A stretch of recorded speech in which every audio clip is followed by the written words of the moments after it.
Today we're going to learn about how to train your own word vectors and exactly how that training works so that you can do it on any kind of words, any language, even parts of words rather than full words. May even try to add a spell checker so that when you're going in to find a word, you can find words that aren't even in your vocabulary in case they're just similar in spelling to some other word. So actually, we probably won't get that far, but let's just see if we can get the training working on the existing corpus. So what I've got here is, what I just discovered is I'm using this WikiText2 corpus, and apparently it's a training set that includes some blanked out words. So in natural language processing, it's common to have a data set where you've blanked out a word, and the job of the language model is to fill in that missing word. It's like what we did a couple years ago to unredact the Mueller report on the Trump's impeachment so that we could see what the secret words were. So that was a redacted document. And so these language models can usually fill in the blanks for a lot of things. Unfortunately, it doesn't work well, obviously, on proper nouns and any kind of name of a place or person. But surprisingly, it did okay on the Mueller report. So it could even work in an adversarial situation. Anyway, this data set is designed for training models like that, where it has some redacted words. Now I've got to figure out how to unredact it using the training set, because you don't need any kind of supervised learning model. So you can see that this particular sentence in the document contains this onc tag. That's what's used to mark a token that has been redacted from the document for training purposes. So I need to find out what the word is that needs to fill in for that particular line of text. There's only one of them per line, I think. And it's not a big deal because I was able to train a word-to-vec model and it works okay. It just has this extra token called onc that has an embedding for it that's not very useful to us, and we're missing 1 in 100, one in maybe a couple dozen words.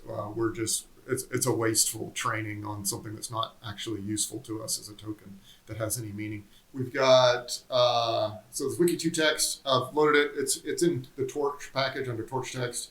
I'm just going to try to unredact it using the labels. One quick thing about it is these are iterables, so as soon as you go through them once, they're done. And so one way to get around that is to write them to disk and then load them from disk. So I should actually just do that on, I'll do that for dset in dsets, and then do this with open. And let's see, do we have maybe I could, that way I have some text files to look at so I don't have to do this all interactively. So I'll do it like this. I don't need that anymore, but I do need to give it a file name. The file path is going to have to be adjusted each time through the loop. So let's make that, and it's going to have to be enumerated on these data sets. Let's see. Let's try it this way. I'll show you guys a new thing you probably haven't seen before. You can zip together. Well, Vish has. Let's try this. .split. We're going to give it 3 names. I think this is train val test, but I don't know. We're going to find out. And so I need to say for dset comma name. And then I can add that to the file name. So this will have the number of texts in it and name. Let's say I'm gonna list it out so it has a length, so we don't have to dset equals list dset. Whenever you coerce something into a list, it'll iterate through them all and create a list out of them all. So I don't have to list them again here. And I don't have to use num text anymore. I can do that here. That way, in case it's longer than that or shorter than that, we'll still get the proper length of it. And that will be part of the file name, so I can look at it on disk and know what's going on.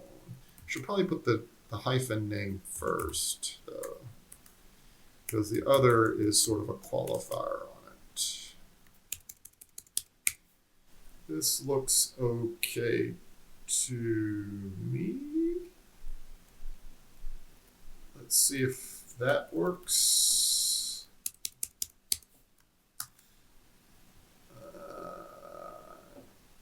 I felt right. So now those files are on disk. Let's check them out. We're in manuscript at the moment. Let's go on up to work on.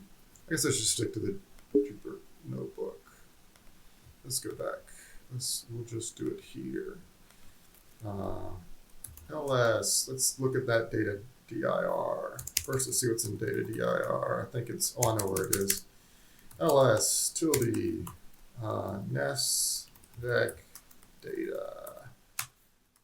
Let's see what we got here. There's those WikiText2s, hyphen, and we're looking for hyphen integer, and then, or hyphen name. So it's, oh, there we go, test, train, and then we got the numbers up. So you can see I've done this a few times. Most of them should be 10,000. Looks like some of them are not. Okay, the test is 10,000. What about the train is 10,000? What about the val? It says validation. I didn't say validation. So that must be an old one that's being written. Where's this? Oh, here it is. So this is the actual one that I probably just wrote just now. Let's do an AL so we get the date on that. Make sure those are I'm sure I'm looking at the correct files. Hyphen val. February 23rd, that's today. 5:50, that's now. Great. So, so now we know what's going on. Let's examine one of those files. Let's cat. Interestingly, I'm going to do, since there's only one val, the val is the one I'm interested in because I think it might not. Anyway, I need to see what's in those files.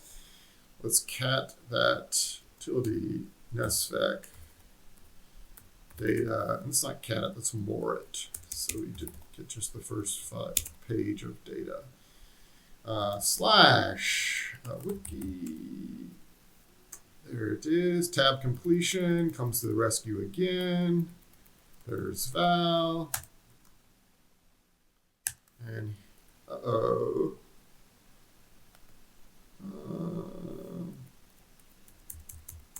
Get rid of that. Oh, let's do this as a exclamation point command because more isn't a thing.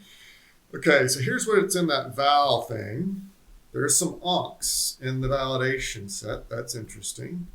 I wonder if there's anything anywhere that fills in the blanks of those onks.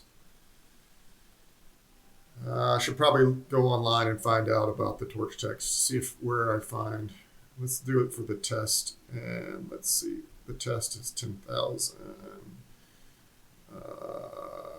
Let's try test 10,000. See what's in it. I think they're all the same. They basically all just look the same. None of them actually have filled in the blanks, I don't think. That's interesting. That's taking longer than it should. Okay, let's do the ls. Stop the kernel. And let's see if this works. Let's try the exclamation point. Exclamation point lets you run a shell command. Okay, there we go. What's the test options that we've got? Wiki2 text, test, dot 10,000. But that's probably an old one. Yeah, it's got 0 length. February 23rd, this afternoon. There we go. Here's a big one. 4358. That's the one. Okay. I'll just do a star.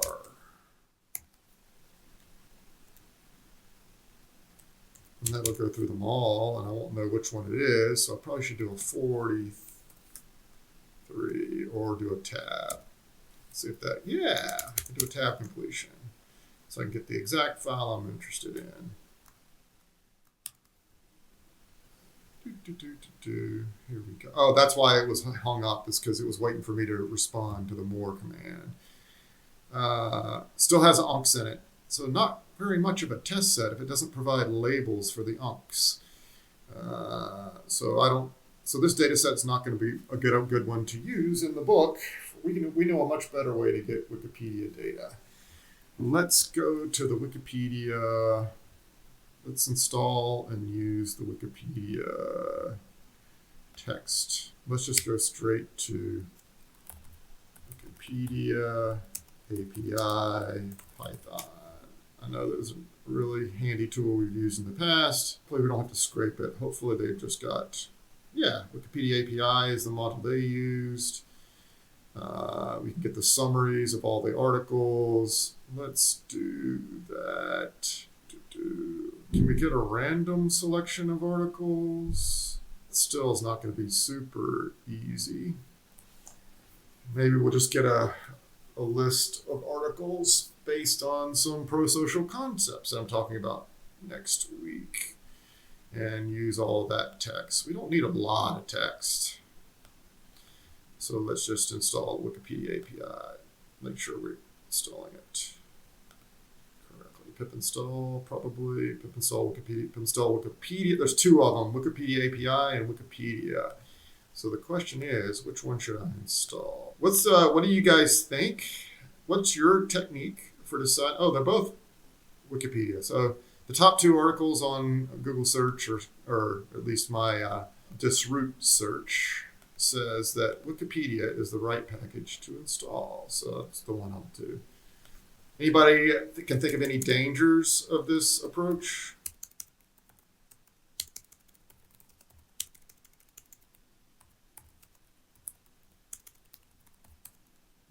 Yeah, so what's the danger of installing a package based on just a quick Google search for something that does, like I'm about to do pip install Wikipedia. Is there any danger here? That it's not updated, that it's not secure. Yeah, so somebody could have name squatted on the word Wikipedia and installed malware in my computer just now. Or it could be one that paid a lot of AdWords to Google to get listed at the very top of the list, and it could be some sort of a paid API. So, but we're all good because I've done this before, and I'm pretty sure it's just fine. And it looks like, try it out real quickly in IPython. Let's go with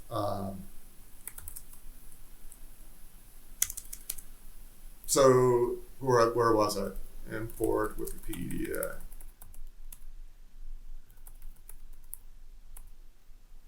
Let's do it. How do you find out information about any package? How do I know what I can do with it without going online and looking at all those tutorials I was just looking at? Too late. Let's go to .page. I remember is a good one, but you have to know the title of the page. So I'm going to put in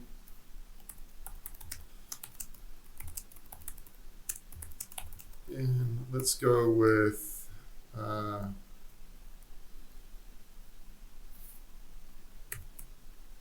we create a bunch of them in a list comprehension. Let's go with utilitarianism. That's one that Vish wants to learn about. Zero win-win, I happen to know, is also an article. There's game. I think they use underscores, and I'm not sure whether it's going to. Let's do a quick look for these 3 pages before we get too happy.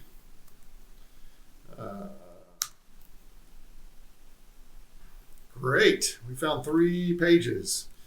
Now, next thing is, let's call this pages equals underscore to record that as a variable. Now you can say pages.text, and now, oops, it doesn't have text. What does it have? Huh. That's interesting. Append, copy, count, index, insert, pop, remove, reverse, sort. Any underscore or hidden properties? Okay, time to read the documentation.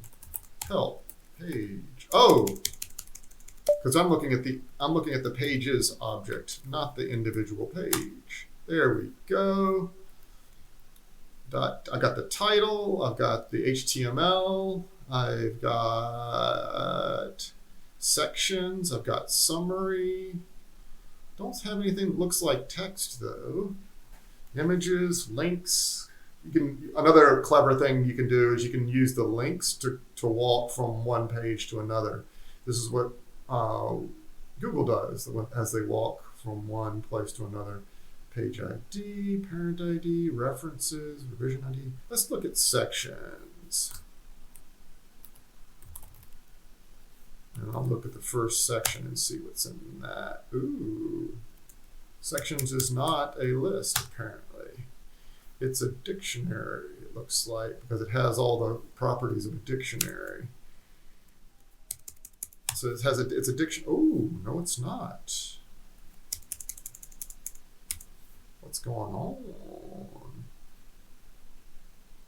It has the properties of a list because it's just an empty list. Let's see if we can get some of the other stuff. HTML. It's a method. So we can get the HTML, it looks like. Oh, takes a while to download. That gives me a clue that it actually was a lazy load. So it never actually retrieved the page. I just, let's do the title. Let's see if that's also a method. No, it's not. It's an attribute. Okay, let's do that again. Let's do a dot tab completion.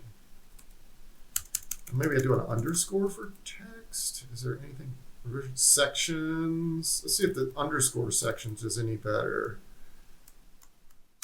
Wow, this is a rabbit hole, and I'm not getting anywhere closer to training. Okay, let's not worry about the onc. Let's just use the WikiText. I'm done. We're already halfway through the meeting. Let's get back to actually training a word to Beck. And we'll just assume onc is a word, and it will be a word in our vocabulary. I'll get rid of this. I don't need that anymore. Don't need that anymore. We'll stick to just the stuff that we're using in the actual book. Let's get rid of that. Not going to use that anymore. I'll put this in another notebook that I've got working on here for future reference. And then let's revert it back to what it was before, because at least it all worked. Now, okay. So Control S to save. So we've saved all that text, including the oncs, from the training set into that file. Now we're displaying a little bit of it just to get familiar with it. Creating a tokenizer. Tokenization is super easy on this because it's space delimited. You can see that they kept the dot next to doctor and put spaces before the commas and such. So it's already been tokenized for us. So all we have to do is, we're going to lowercase it. This is what's called case folding. So doctor will be the same as DR. So anyway, so we'll need to remember that when we get to the end. The key for chapter 6 is we want to talk about doctors and how that word means something different to, a 5-year-old when she says my mommy is a doctor versus when she's applying to med school herself or when she becomes a doctor herself.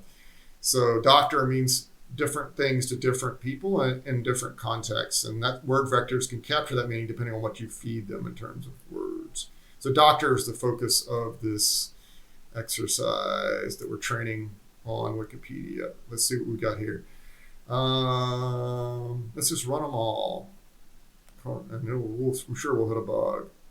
Restart and run all. So it's going to go through, load the data sets, tokenize it. Am I on the right Jupyter notebook? Yes, I am. It's the underscore chapter 6 one. It's going to get all the way up to here. It's going to print out the center and context just so you know what that is. That's a sequence of integers that represent token IDs. And did I have an example data frame? Here we go. Here's some data frames that show what's in the vocabulary. You notice they're all lowercase because we did a dot lower. So dr dot is in there somewhere. Don't see any punctuation yet, which is surprising. At least in the top five, the top five and the bottom five in that list.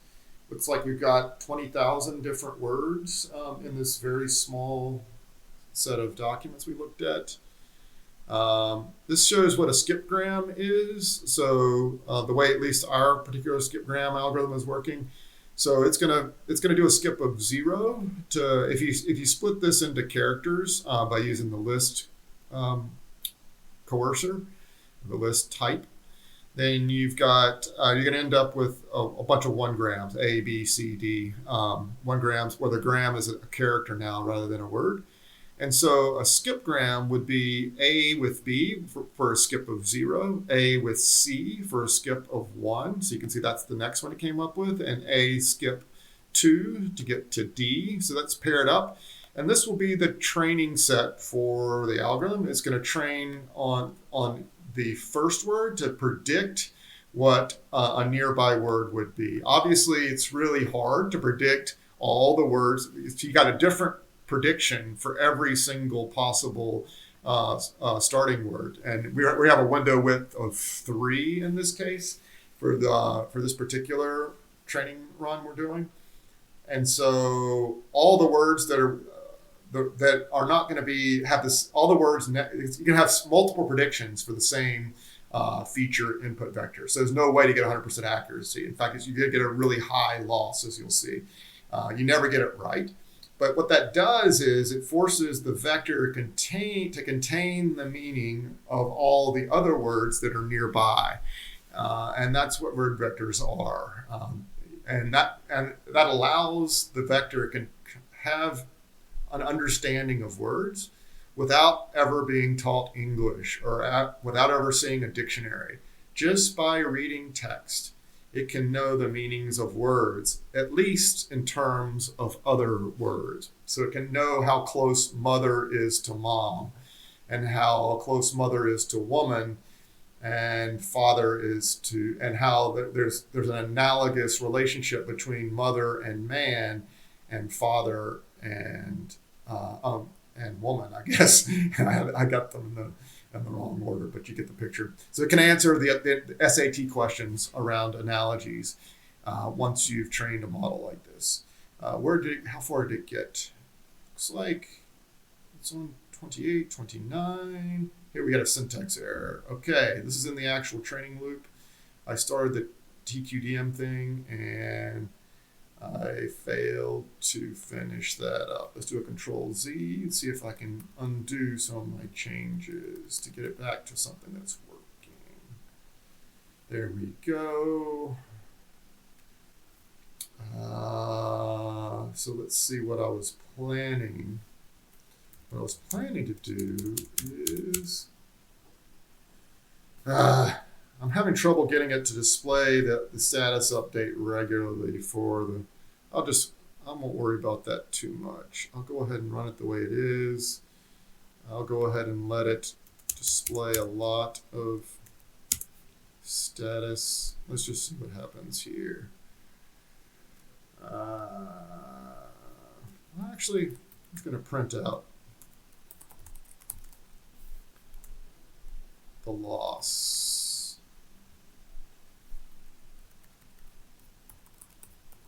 Every single time. I'm going to also print out the sample num and the epic.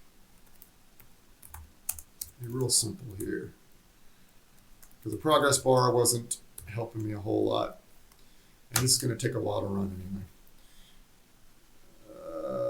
can see how we're coming down from a loss of 10. That's basically on a scale of 0 to 1. So it's like 1,000% inaccuracy. It's getting really, really bad predictions of neighboring words. You can also see from the TQDM that it's going to take about 30 minutes to run, so we're not going to wait around for that, obviously. But I do have some models that have been saved using this function. That should be on disk already, so I should be able to load them. So you can see what the previous ones were. In fact, let's walk you. The whole point of this exercise was for you to understand how the training is working. So let's talk about the training set a little bit more. So we talked about how those skipgrams are being created. These are the actual skipgrams that this particular algorithm is being trained on. It looks like a bunch of numbers as it's coming in, but you can convert those IDs to actual words. So what we know is that the first word in that pair was on, and the word a was within 3 words of the word on.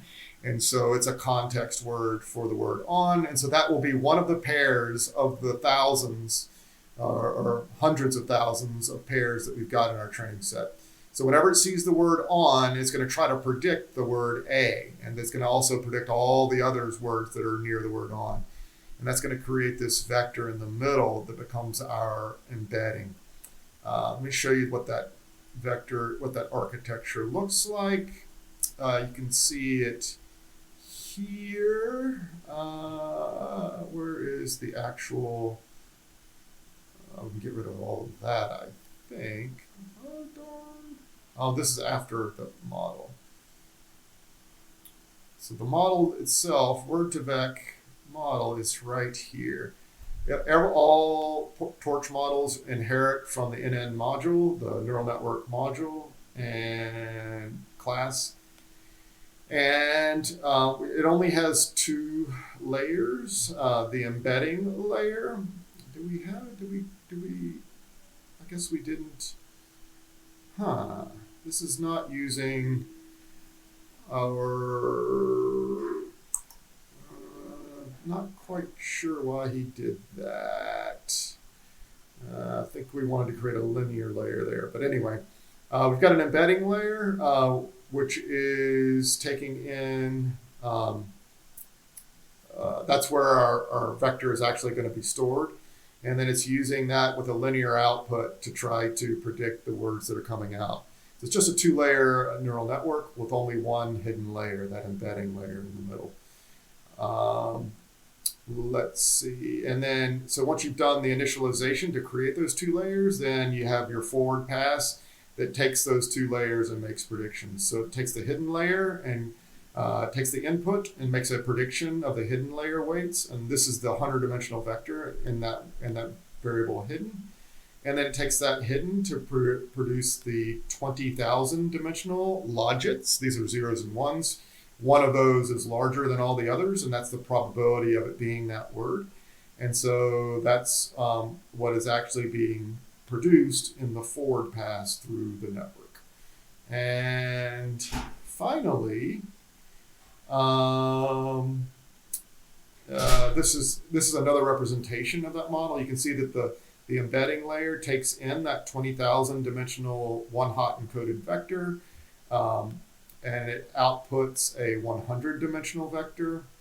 And then the linear layer takes in 100 dimensions and outputs to 20,000 dimensions to get back out to that vocabulary size of one-hot encoded vectors. This is how you get a model working on your CPU or your GPU, depending on what is available. Obviously, my laptop only has a useful CPU for machine learning. And once it's on the device, you can't even tell. The model's no different. It's just stored, in my case, it's still stored on the CPU.